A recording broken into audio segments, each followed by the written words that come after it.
marketing, explosive growth, and revolutionary secrets that can catapult your business to new heights.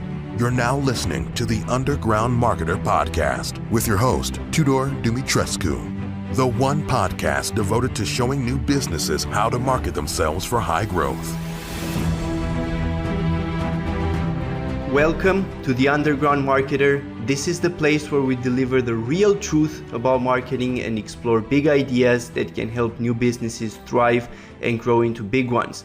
I'm your host Tudor, and today it's my distinct pleasure and honor to welcome David Deutsch. He's an A-list copywriter and a professional copywriter, a superstar, I could say, in the industry. So welcome, David. Oh, thank you, Tudor. It's great to be here. Right. So I would like to start, David, by asking you if you can tell us a bit about yourself and how you basically got started as a copywriter, how you entered the direct response industry, and tell us a bit about your journey. How did I enter the direct response industry? I started in regular advertising at Ogilvy and Mather on Madison Avenue in New York City, which was a big advertising firm run by a guy named David Ogilvy. And unlike a lot of ad agencies on Madison Avenue, David Ogilvy himself was kind of into direct response. He believed that advertising should sell, not just win awards. And so that gave me just a great foundation in the fundamentals direct response and in the mindset of direct response, which is you want people to respond to your advertising somehow. You want them to send for more information. You want them to buy something. You don't only want to improve brand image or create awareness for your products. Or make people feel good. Yeah. Yeah. Or make people say, wow, that was a great commercial. And then they can't even remember who it was for. And so I was working with different ad agencies after that. And one day I discovered direct response. I really discovered Jay Abraham and was fascinated by this world I'm fascinated by the way he thought. And of course, part of his mindset was direct response. And so I left advertising and became a freelance writer in the direct response industry. And I just enjoy the feedback of knowing what I do, whether it works or not, right?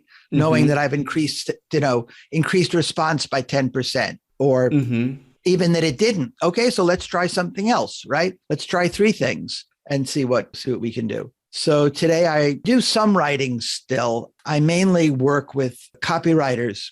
Like I'll be sort of a freelance creative director for a company, right? I'll work with their copywriters that they have in-house or even their freelance copywriters and make what they're doing better. A lot of times I'll work with owner copywriters, like people who have their own business and do their own copywriting, which is really, I think that's a huge competitive advantage, right? When you've got the owner of a business, the guy that runs the business, the guy that knows about the business, or the girl, but the guy that knows the business, writing their own copy, they're like the best qualified person to do that. So I really love working with entrepreneurs that do their own copy because it turns into such a huge competitive advantage for them. That's fantastic, David. I mean, I love hearing about Jay Abraham. He has been a big impact on myself as well, and all of his writings, really. So that's really fascinating to hear he's had a profound impact on you as well. How exactly did you make the transition from working in an advertising agency with Ogilvy to going freelance yourself? Did you find that difficult, or was it really a natural progression?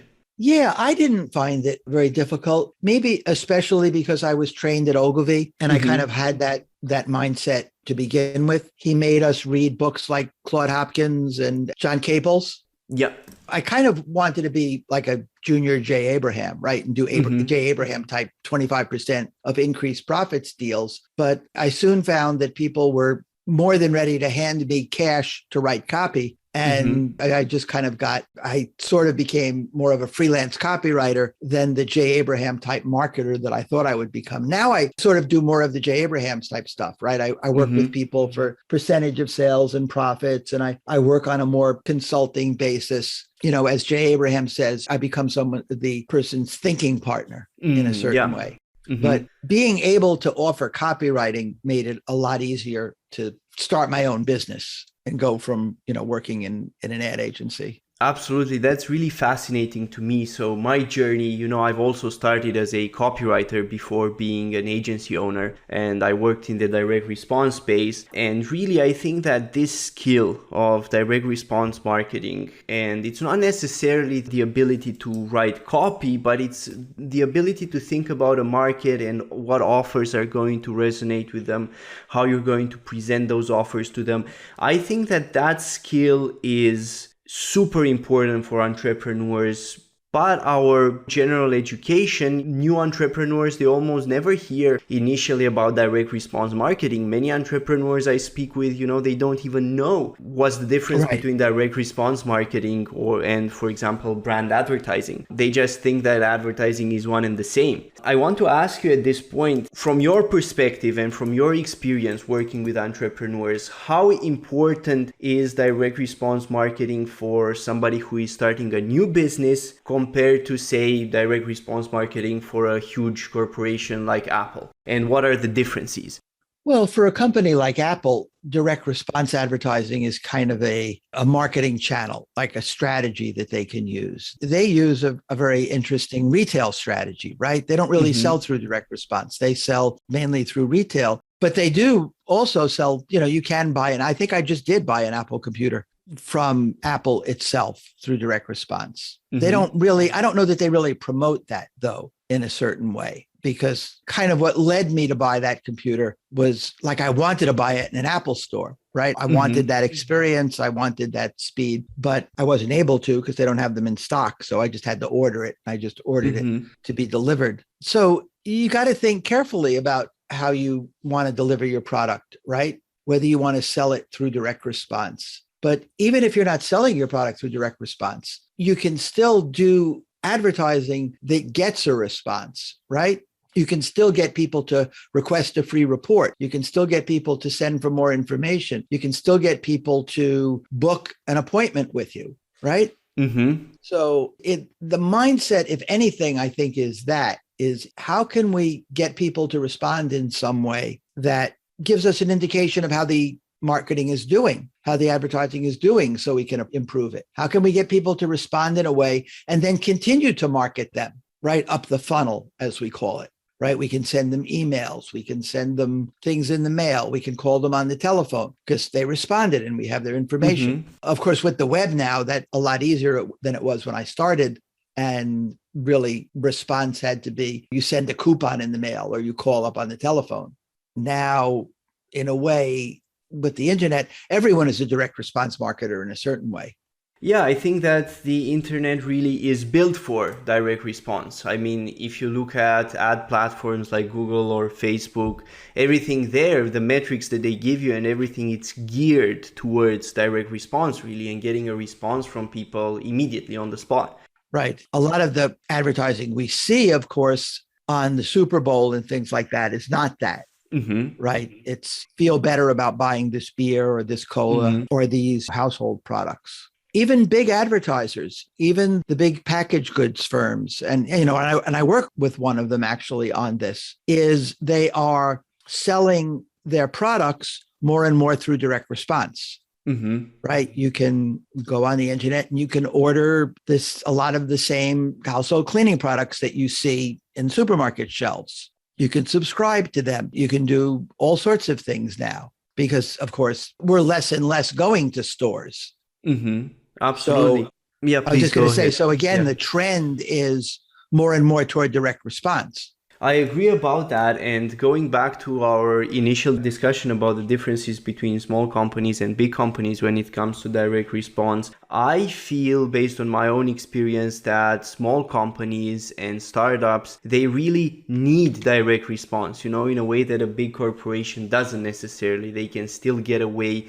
without it because they already have so many distribution channels set up. But a new business doesn't have that, and literally every dollar in that business counts, right? And every dollar has to pull its own weight, so to speak. Yeah. And the nice thing about response, especially in a startup company, is I think the success for a lot of companies depends upon feedback. It depends upon the market telling you what it wants. right? Like big companies know what the market wants, right? They know what kind of beer they like. They know how many bubbles people like or don't like. But when you're creating a product on your own, whatever widget, whatever coaching you're offering, whatever product, whatever service, feedback. And that's what response is, right? Is feedback from your customers, from your prospects is just so valuable. Right. To know, they don't want this kind of coaching. I thought they wanted woo-woo coaching about how to manifest your life. Turns out they want someone to push them for accountability. Right. Like you might discover that when you start to get feedback. And that feedback could either be people writing you and telling you, I don't like your woo-woo type coaching, right? Why don't you offer some accountability coaching? Or it could be that just, wow, every time I run an ad where I portray my coaching as this type of coaching, right? It does well. When I portray it as this type of coaching, it doesn't do so well. People seem to like more the accountability aspect than they do the secrets of new the universe. Yeah. Type secrets of the universe and getting in tune with your inner self kinds of things. Or maybe the opposite, right? Maybe people don't like to be, I don't like to be accountable. Maybe other people don't like to be accountable too.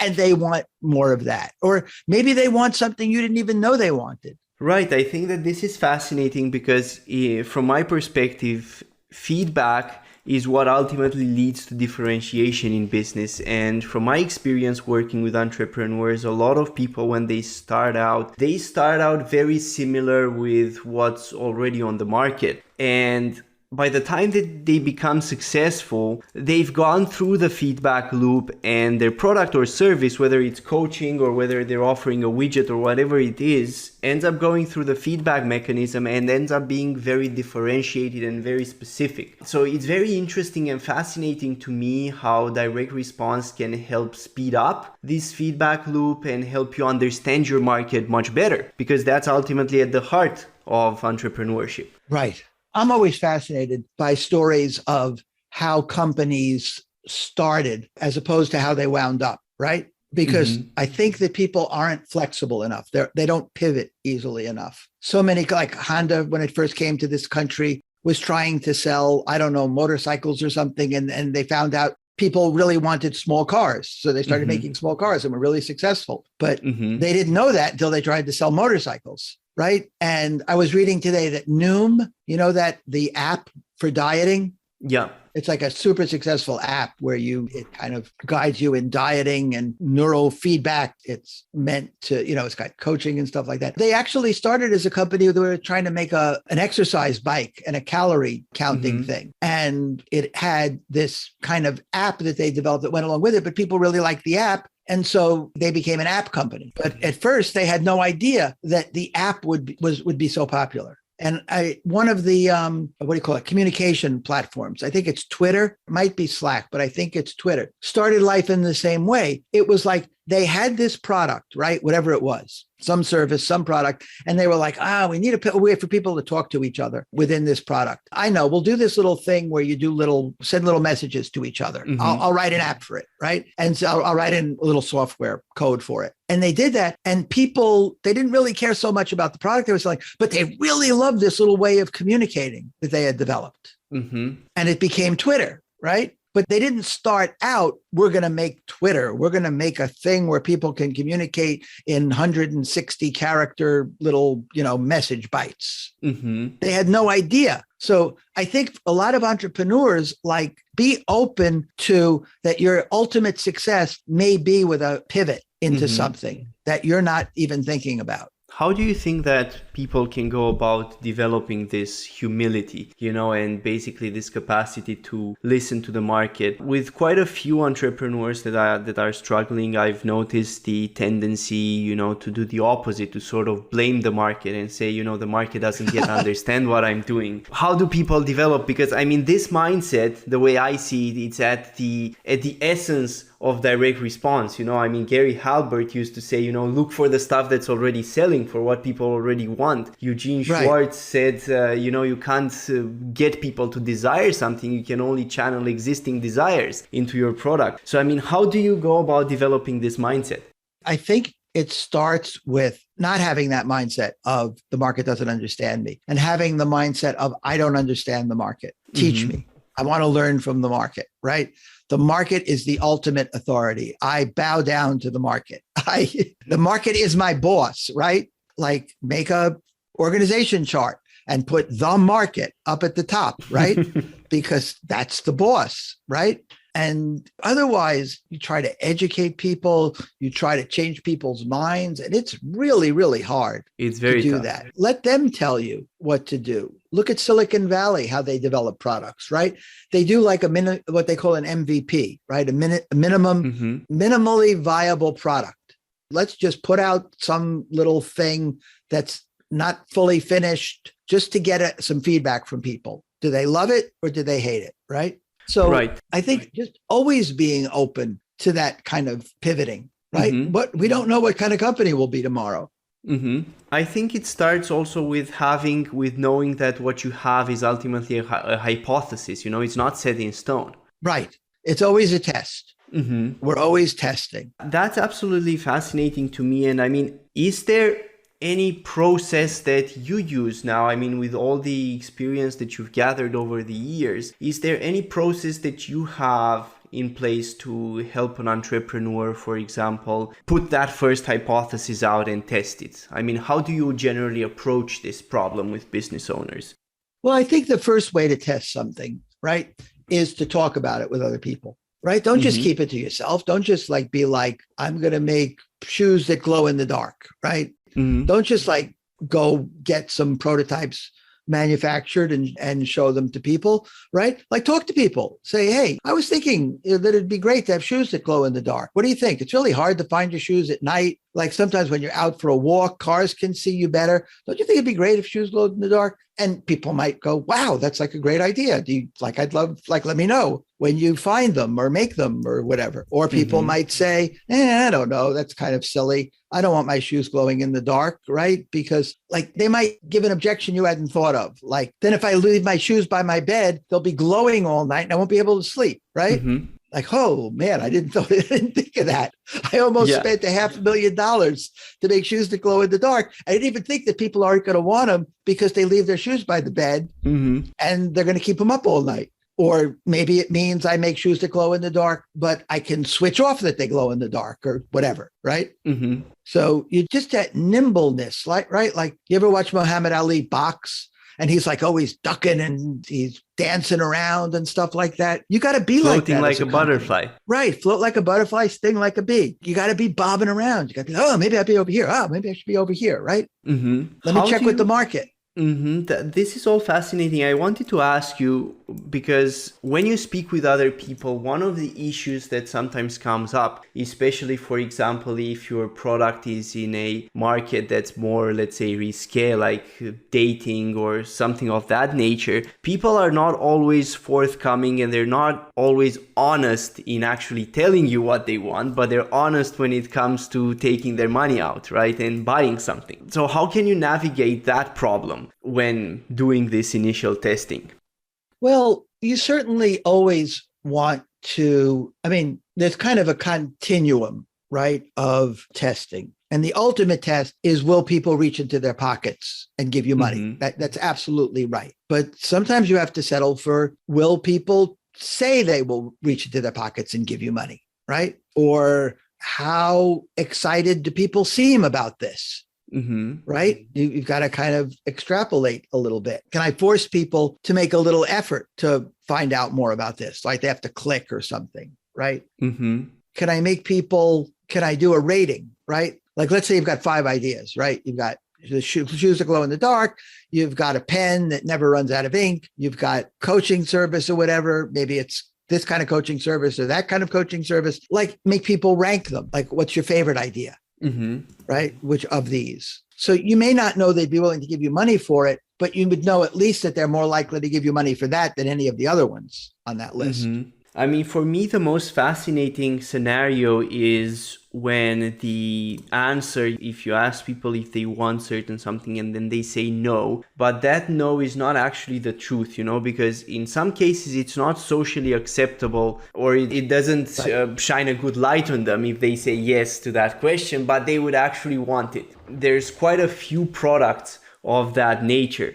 I found those situations personally very difficult to navigate. So I was wondering if you have any sort of advice to help people who are dealing with such situations better test and better get a feel for the market. Well, I mean, you always have to be aware of any number of cognitive biases, right? Any number of, and account for people maybe not telling you the truth about certain things. So like, for instance, if you're asking people, would you prefer to buy the works of Shakespeare or the most titillating Playboy stories from the National Enquirer for the past 20 years, right? Like, everyone's going to say they want Shakespeare, but no one's going to really buy Shakespeare. Yeah, exactly. And maybe want to make that survey then anonymous, right? Like it's an anonymous survey and you make it clear it's anonymous. Or, I mean, that's really the best way. And also you've also got to see what people have bought in the past, right? Like what do people buy? What is possible? That's why writers learn this from Dan Kennedy, look at the bestseller lists on the New York Times, right? That's what people buy. No matter what they say, they may say they want quality content, but they're buying the latest biography on the fights that are going on in the royal household, right? Or they're buying Harry Potter or whatever it is, right? Shakespeare's not number one on there, right? So unless Shakespeare's number one on the bestseller list, you want to be careful about coming out with a edition of Shakespeare, the complete works of Shakespeare. I think that this is fascinating. I mean, this is sort of what Gary Halbert was also saying. Like, he was big into the SRDS list and checking for what's actually selling, what people are actually buying. Right. I think that that's the ultimate test, knowing what people are paying for. With many products, especially if it's something innovative, a lot of people nowadays, they're doing technology startups and all sorts. It's a bit more difficult to really get data on if people are basically willing to pay for that, right? Because there's no history to it. Yeah. I mean, although there could be a history of similar products or, or whatever it is. But yeah, a lot of times an app is very different. There's not a lot to compare it to. And it's very hard to pull off successfully. Like, if you ask me, most of the successful business owners that I know personally are people who have started local businesses, doing regular stuff pretty much, but just with better marketing and better outreach than other people. And then with stuff like apps or stuff that's very advanced and there's nothing like it, let's say blue ocean stuff, where it's something completely innovative, it can be super successful, but the chances of failure are also much greater because you're really guessing a lot about a lot of things. And I really think that you need a lot of capital to make that work and to pull it off. I mean, that's why they're all going to venture capitals, right? Well, yeah, people don't realize, unless like you've kind of got an insight into that. People don't realize that access to capital is a huge competitive advantage. Forget about great copywriting. If you've got access to capital, all things become possible. But I think also you made an interesting point too, which was that a lot of times it depends on the market. I mean, you can research all you want as to whether people want something or don't want something, but good marketing will sell stuff. Because today, especially, you can reach those people more easily that want shoes that glow in the dark, right? Or that want this type of coaching or that type of coaching, right? Like, yeah, okay, one may be more popular than another, right? 30 million people may like this type of coaching. 35 million people may like that type of coaching. But hey, there's how many coaching clients do you need, right? You don't need 35 million. You only need 50 or 100 or 25 or whatever. And so the marketing is what's going to make the difference then. How well can you articulate your point of difference? How well can you copyright the understanding of the people in your market, right? And make them feel that you know who they are and what they want and could serve them. How well can you articulate the benefits of glow-in-the-dark shoes? What are your marketing channels, distribution channels?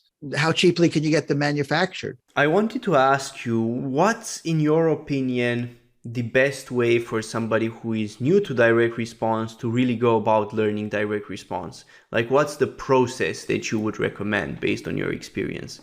Well, I think ultimately, when you talk about direct response, you talk about copywriting. which is really my love, right? And kind of, for me, the secret sauce, right? I know you remember them. I don't know how many in your audience might. What are those, the clothing catalogs they used to have? Pendleton, Pemberton, Peterman. Yeah. The Peterman catalogs, right? Mm-hmm. That was all copywriting. It was Mm-hmm. all just brilliant storytelling copywriting that made people buy, right? And so to me, if you want to learn about direct response, then learn about how to write things that people respond to, right? Mm-hmm. When you do your blog, right? When you do your emails to customers, like keep track. Like, what can I do? How can I write in a way that gets more people to click in the emails, or gets more people to read the blog, or gets more people to subscribe, or gets more people to do whatever it is you want them to do, right? Mm-hmm. Start to connect your writing, your copy, to response, right? You make a post on LinkedIn, right? Oh, this post got 1,000 views and 25 reactions. I do another post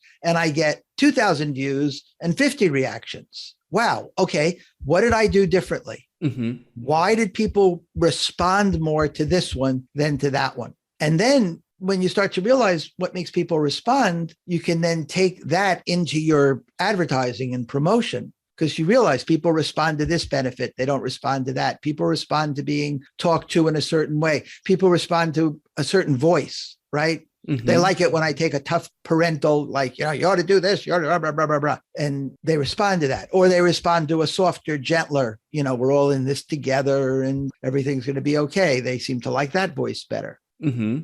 Just become a student of response, really. Everything you do, try to measure the response, right? You send an email, right? How many people, an email to your list or to your customers, right? Keep track. How many people respond? How many people don't respond? You raise your price, you lower your price. What's the response to that? Test raising your price and lowering your price and see how people respond, right? If you're a coach, what if you did a test where you doubled your price, right? You went to a certain market, a certain segment, a certain list, whatever it was, and you just said, okay, this is what I charge. I charge $200 an hour, whereas before you were charging $100. Like, see what the response is. We think people will be turned off and won't respond, but a lot of times people don't mind paying for something that they want like that. And in fact, they think it has an even higher value because you're charging more for it. But you don't know unless you measure the response. Do you think that it's best to approach this, the process of learning copywriting straight by testing things out? And the reason I'm asking is because a lot of people recommend that newcomers start with books, or they start by reading successful sales letters or ads from the past and trying to figure out what made them successful. How do you stand on these issues? Well, I think you need to do both, right? It's good to have some knowledge of the past and what's happened in copywriting and what David Ogilvy says and Kopkin says, and then even the present, right? Who's doing copy now that's successful? What are some good templates to follow? Not to follow slavishly, right? But to see, okay, I see how it works. Oh, look at that. There's an introduction. Then there's like a problem. And then there's a solution to the problem, which isn't the product, but it's kind of what the product does, right? Right? Like it's not the actual product, but it's a way to solve the problem. And then the product comes in as the way to get the solution in the easiest way, right? You can do that solution yourself. It's a lot of work, or you get this product and that solves the problem for you. And then there's a little bit about proof and how it solves the problem. And then maybe there's a guarantee, and then maybe there's a close, and there's certain types of closes. And then there's a call to action or whatever, right? So it's good to know that stuff and variations of it and what other people are doing. But at the same time, if you only have that, you're just going to do that slavishly. You're not going to know what you're doing or why you're doing it. Absolutely. You need to always be testing, right? You need to be figuring out for yourself, well, maybe I don't want to start with the problem first, or maybe I don't want to do it like this, or maybe I want to put the guarantee in the beginning because I'm offering double your money back. So I'm not going to put the guarantee toward the end. I'm going to put it in the beginning. If you're not flexible, you wind up, sorry, it's a little rant of mine that, people follow templates and things and formulas so slavishly when people are such great persuaders, right? Like we all have this ability to persuade our partners, right, to go to a certain movie and not another movie. We know how to do that, right? We know how to get them to go to a certain restaurant. Like maybe they don't like Chinese food, but we're going to persuade them to go to this Chinese restaurant because we're going to tell them that they have other things on the menu and that they're a really good Chinese restaurant that even people that don't like Chinese restaurants really like. Like we don't need a template or a formula or to read a book to know how to do that. We know how to do that. We know how to persuade people. But then we sit down to write and we think, oh, I'm a writer. Now I'm writing, and I need to follow this framework. My sixth grade teacher used to yell at me if I didn't write in a certain way, and so I got to write in that way, and I got to remember all these formulas, and all you have to do is get in touch with your inner persuader. But people just leave that behind and just become like third-rate copywriters, right? They're kind of imitating what they've heard copy sounds like when they have such beautiful, unique, persuasive voices hidden inside them, just waiting to come out. It's fascinating that you say that, because one of the tricks that I've been using for a long time to write copy is basically to imagine that I'm speaking to a friend, record it, and then transcribe that and then just edit it out. And many times you get beautiful copy coming out like that, pretty much straight off the cuff, after, of course, you've immersed yourself in your market, you understand the market, you understand the people you're speaking to, and so on. I found that very effective. Yeah, that's a great hack for accessing that inner persuader, because, when you're talking, you're not in that writing mode. Exactly. And so, just record yourself actually talking to someone, trying to sell them. That's a great way to do it. Yeah, there's all sorts of things that you can do to kind of bring that out of you. And many people, many novices, I noticed that they also make the mistake of not learning from copy that they see. They think, for example, they need to pay $20,000 to this guy to sell them a copywriting course or whatever. Instead of, why don't you learn from that guy's marketing? Because the triggers that he's using and the patterns that he's using, they're in there, and they're working on you. So I think it can be very effective to try to learn from something like that, something that has a pull on you so that you can feel the effect. Right. Not only that, that's a great point, because the other thing that happens, if someone hands you a template, right, you have no understanding of that template and how it works, why it works, how you might be able to vary it. But if you look at a great piece of copy and you extract the template that they're using from that copy, you understand why that copy works. Boy, it's so much better than getting it from a book where someone else did that work.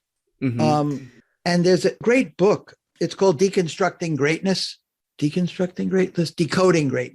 by Ron Friedman. And it's a book about something that I've always advocated, which is just like reverse engineering great copy.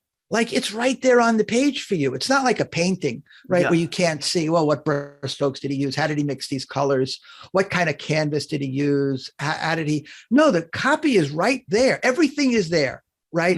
For you to deconstruct, right? What's the overall structure, right? What did he do first? Where's the proof? Okay, there's proof here, here, here, here. Where does he bring out benefits? Okay, here, here, here, here, here. Where does he do this? Where does he do that? Every sentence you can deconstruct, right? Oh, look, he uses little short sentences. Oh, look, he uses simple sentences, right? Not sentences where you have to read like a whole paragraph and figure out only the beginning is revealed the meaning is only revealed at the end, right? Like in German, into the sky, the plane is going, right? A lot of people write sentences like that where you have to get to the end to read it, to understand it. So, but no, I see that this writer uses very simple sentences that the meaning is immediately clear. And his paragraphs are all 3 or 4 lines, right?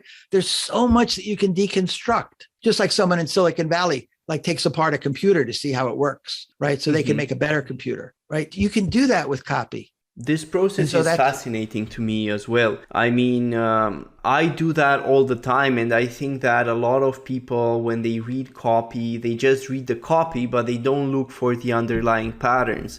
Like it's most obvious in a headline. Like, for example, you can have a headline which says how a certain benefit helps the target audience without a certain unwanted effect, right? But many people, they just read that sentence, but they don't see that underlying pattern of it. And I mean, once you start seeing those patterns, you can really start reusing them whenever you need them. And I think that that's something very powerful that's not often talked about, and it can be a huge arsenal for a copywriter. Yeah, absolutely. I think so many times people only see the superficialness of it. Like they read a headline like, they laughed when I sat down at the piano, but when I started to play, ... So they write a headline. They laughed when I said I was going on a diet, but when I started to lose weight, ...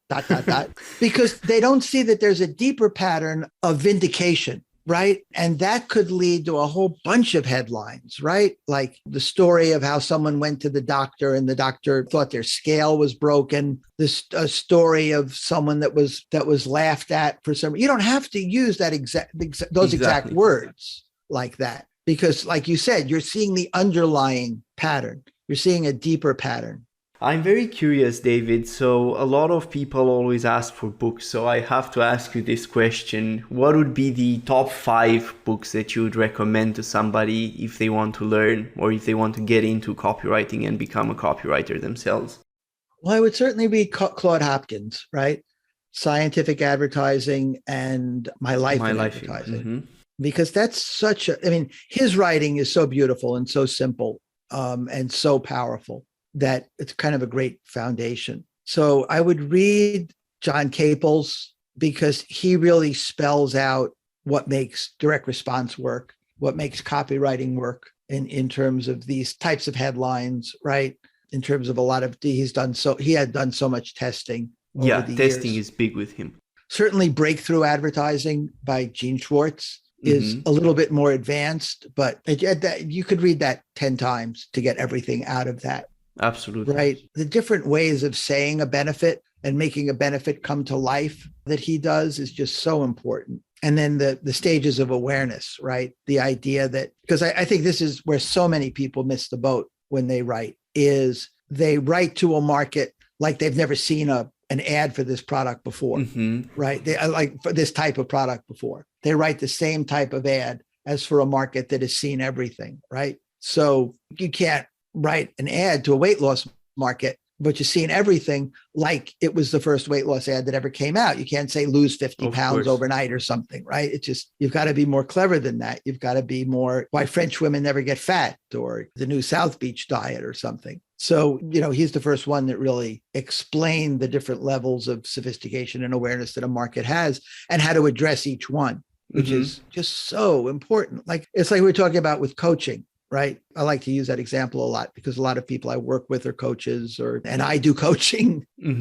and get coaching. So it's an area that I really like. And it's an interesting to study from a writing point of view because there's so many damn coaches out there. Exactly. Right. So how do you differentiate yourself? You can't write to people as if they've never seen an ad from a coach before. But I think a lot of people, not intentionally, obviously, but a lot of people are writing like this is like going to be the first ad they've ever seen about how great coaching is and why you should get coaching with me. When in reality, to a market like that, you've got to differentiate yourself so powerfully. And you've got to have something that's so eye-opening to them in terms of a new way to look at coaching and look at themselves, right?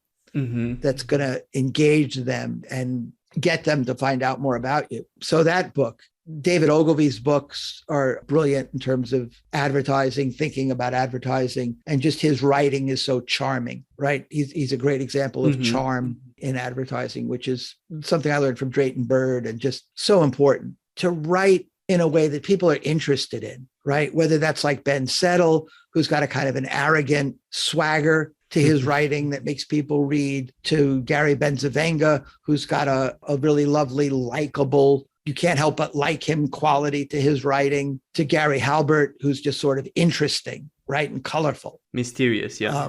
So Ogilvy's stuff. But also, like I always like to tell people, read books that aren't about copywriting, that are relevant to copywriting. Like Jerry Spence, How to Argue and Win Every Time. That's like a great book on copywriting, but it's about how to win a trial, right? It's from a trial lawyer. But we're like lawyers. We're advocating for our products, right? And the same things that he says about how to argue in front of a jury are so applicable for copywriters, right? That's awesome. I haven't read that one myself, so that's next on my reading list. Yeah. And so books like that. And of course, Cialdini's book on persuasion, right? I forget what it's called. I think it's called Persuasion, actually. That just, influence. Thank you. Yeah. That just came out again in a new edition. And that's just probably the best thing you could read on persuasion itself, which is ultimately what we're doing. It's a bedrock. Yeah. Yeah. The other thing I would say to people, in addition to reading, is get your copy looked at by other people, right? Like, don't write your copy in isolation, right? Talk to people about it as you're writing it. Hey, I'm working on this thing, blah, blah, blah. And I'm thinking of this kind of approach, but then show it to people, right? Your partner, your friends, whoever will look at it, other copywriters, other business owners that because we don't do that because it's kind of painful to get feedback, right? It's like, oh my God, I just spent a week writing this thing and now you're telling me it's boring and unbelievable. But that's what's going to make it better is you going back now and making it not be boring and not be unbelievable. Right. I mean, that's one of the key things, so I always try to tell people that getting feedback as soon as you can on your copy is the most effective thing. And one of the problems I notice is that people struggle, to find a group really of people who understand copywriting, who can help them with that. Right. I know that you have a service for that, which is really great. I mean, we're going to put it down in the show notes for people, but I don't know if you want to say anything about it. Oh, yeah. One of the things I've got is kind of a group where I look at copy and work with people to make it better, give critiques on it, answer questions. So it's nice, really gives people a chance to have their copy looked at on a level that they don't usually get a chance to have someone with my level of experience looking at their copy. And that sort of thing can really be eye-opening for a lot of reasons. I mean, not only do people make more money because we make their copy better and it works better, but just as importantly, I think a lot of times people have blind spots, right? In their writing. They're doing something, right? They've got a fault in their writing that they do over and over and over again, and they just don't see it, right? And a lot of times I can help people and really point out what that is and how to overcome it. Sometimes it's just writing in too passive of a way. Sometimes it's just not dimensionalizing benefits. Sometimes it's just helping them access that inner persuader we talked about, right? Sometimes it's just like making them stop writing from the place they're writing from and getting them to write in a different place. But that's my inner circle coaching group. And we'll, as you say, we'll have a link to that and a link to my website where they can go and find out about everything.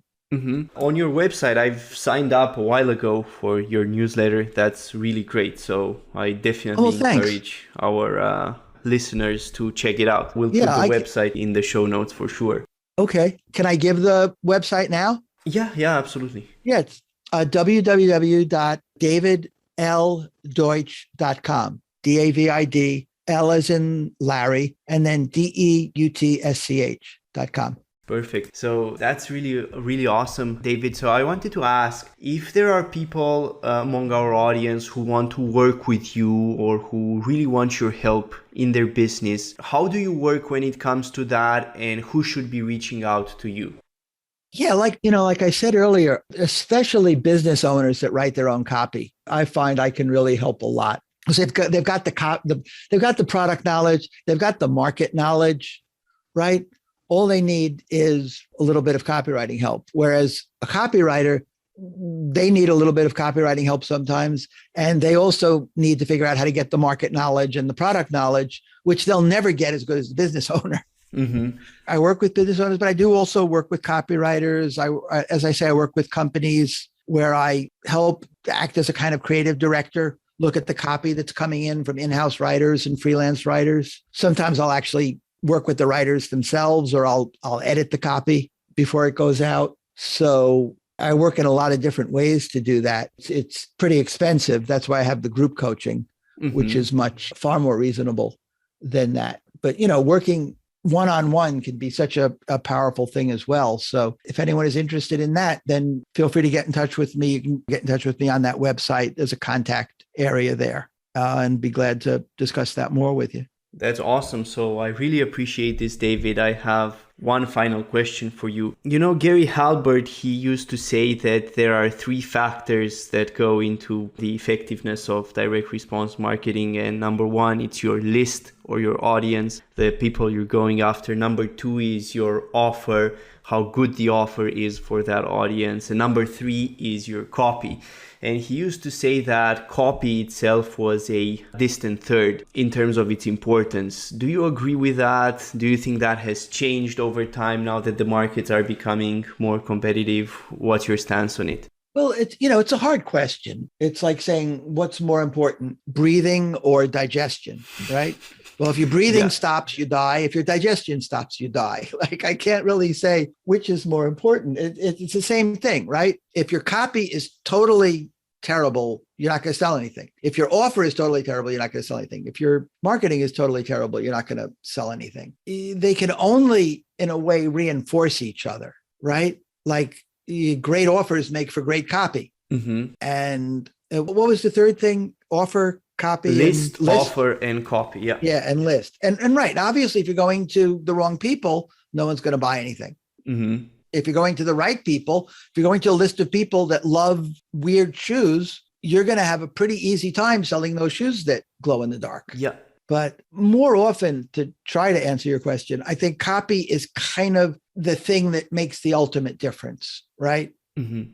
Because, I mean, let's face it, everybody's got access to the same lists. Everybody is capable of making a good offer and creating a good product and calling themselves a coach or getting China to manufacture shoes that glow in the dark and selling them, right? We can all do that. So the thing that's going to distinguish one company from another is, in a way, is going to be the copy, is going to be how well you can get that message out there, especially in areas like maybe supplements, financial newsletters, info publishing, maybe things like coaching where there's a lot of competition, right? Where there's a lot of the same products out there. The copywriting is just going to give you an edge. And it's a much easier, it's an easy edge in a certain way.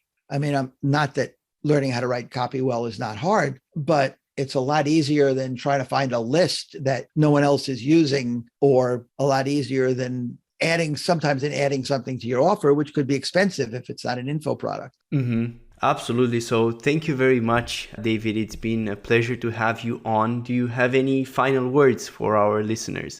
Yeah, no, I would just say, I think that write a lot of copy. I think a lot of what makes people good copywriters is just they write more copy than anyone else. So you get better and better, right? Mm-hmm. The more you write. So write more, I think, is really key. But people hesitate to, right? They look at it as hard work and they look at themselves as not being good at it. But the more you just put yourself out there and write, send emails to your list, write on a blog, the better you will become at it. Like, volume counts, right? Reps count, right? Just like in exercise. So get out there and write. That's awesome advice. Thank you very much, David. And thank you to all our listeners. Stay tuned for the next episode. And until next time, remember to keep growing your businesses and providing massive value to the world. You are the reason why we're all growing richer, our freedoms are expanding, and we're all living in greater prosperity. Thank you.